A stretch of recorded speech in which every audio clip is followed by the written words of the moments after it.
भी सत्संग में आओ, मालिक की यहाँ नाम की चर्चा होती है, अल्लाह वाहिगुरु भगवान के नाम की चर्चा होती है। वहाँ बैठ के आंखें लगानी है तो अल्लाह वाहिगुरु की तरफ लगाइए, ख्याल लगाने हैं तो अल्लाह वाहिगुरु मालिक की प्रीत की तरफ लगाइए, और शरीर लगाना है तो परम पिता परमात्मा की तरफ लगाइए। इसको शो पीस मत बनाइए कि तुझे कोई देखे, तू आंख मटक्का करे, तू ये करे वो करे। हो सकता है वो चीज़ ही चली जाए जिसके ऊपर आप मान करते हो, जिसके ऊपर गुमान करते हो। इसलिए कभी भी बुरा कर्म ना करो, ना सोच रखो। सत्संग का दायरा ऐसा जबरदस्त होता है। आप एक शिक्षार्थी की तरह आओ, विद्यार्थी की तरह आओ, तो ऐसी शिक्षा लेके जाओगे जिससे आप ही नहीं, आपका परिवार ही नहीं, कुलों का उद्धार हो सकता है। और अगर आप बुरा सोच रखते हैं, बुरा ख्याल रखते हैं, तो आप ही नहीं, कुलों का भी, जो आपके बच्चे परिवार हैं, उन पे भी असर लाजमी पड़ता है। तो इसलिए भाई सत्संग सुनो, अमल किया करो। दिखावे की जरूरत नहीं है। कई ऐसे ढीठ होते हैं, इतने बेशर्म होते हैं, उनको कोई फर्क नहीं पड़ता, वो दिखावा करते रहते हैं। और साथ वालों को पता होता है कि हाँ भाई ये देखो कितना ढीठ बना हुआ है, और उसको लगता नहीं मेरा तो किसी को पता ही नहीं है। एक कहावत है और हमने उसको देखा है, कहते हैं कबूतर की तरफ जब बिल्ली आती है ना, कबूतर आंखें बंद कर लेता है, अपने को बिल्ली दिखती ही नहीं। बिल्ली को और मजा हो जाता है, उसको खाने में आसानी हो जाती है, वो झट से पकड़ती है और टुकड़े टुकड़े कर देती है। हमने देखा है ऐसा। तो कई लोग इतने ढीठ होते हैं, सारी गलतियां करते हैं, सब कुछ बुरे कर्म करते हैं, और वो आंखें मूंद लेते, कहते किसी को पता ही नहीं, मेरा तो पता ही नहीं चलता। वाह भाई वाह, तू अदृश्य हो जाता है जब गलतियां करता है। कोई तेरे पास बटन है जो किसी को दिखता ही नहीं, लोगों की आंखें लगी हैं, बटन तो है नहीं।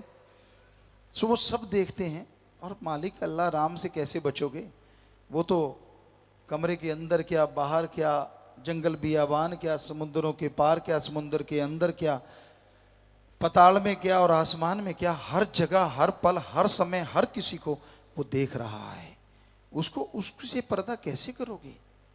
इसलिए जो नियम आपके लिए तय हैं उन पे अमल करो, क्योंकि भक्ति मार्ग एक ऐसा मार्ग है, यहाँ से अगर फिसल गए तो दोमट माटी की तरह है, चिकनी माटी, मुल्तानी माटी कह लो, कि पैर फिसल गया तो फिर फिसलते ही चला जाता है। पीर फकीर ही एक ऐसा होता है जो उसका हाथ पकड़ के उसे संभालता है। और कैसे संभालता है? उसे वचन सुनाता है। भाई सत्संग में सुना रहे हैं, मान जा, बुरे कर्म छोड़ दे, बुरे कर्म मत कर। अब अगर फिर भी वो पीर फकीरों की बातों के परकच्चे उड़ाता है तो फिर उस फिसलने वाली जगह पे ऐसा गिरता है, कोई अंग बेप्रवाह, परमपिता शास्त्र नाम जी महाराज ने भजन में लिखा है, कोई अंग सबूता नहीं बचता जदों आप मोहारा हो जावे। फिर कुछ बचाव का लिए रहता नहीं। इसलिए वचनों पे अमल करो, वो आपके लिए हैं, आपके फायदे के लिए हैं, आपकी खुशियों के लिए हैं। और ऐसा कोई वचन नहीं होता कि जिसके लिए बहुत मुश्किल से वचन मानना पड़े।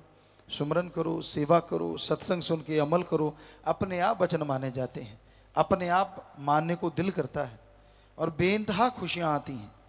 हम आया करते सदगुरु की कृपा से, वचन माना करते, और जो लज्जत आती, जो नज़ारा आता, पता ही नहीं चलता यहाँ से गाँव कब पहुँच गए और कब वहाँ से ही वापस आ जाते।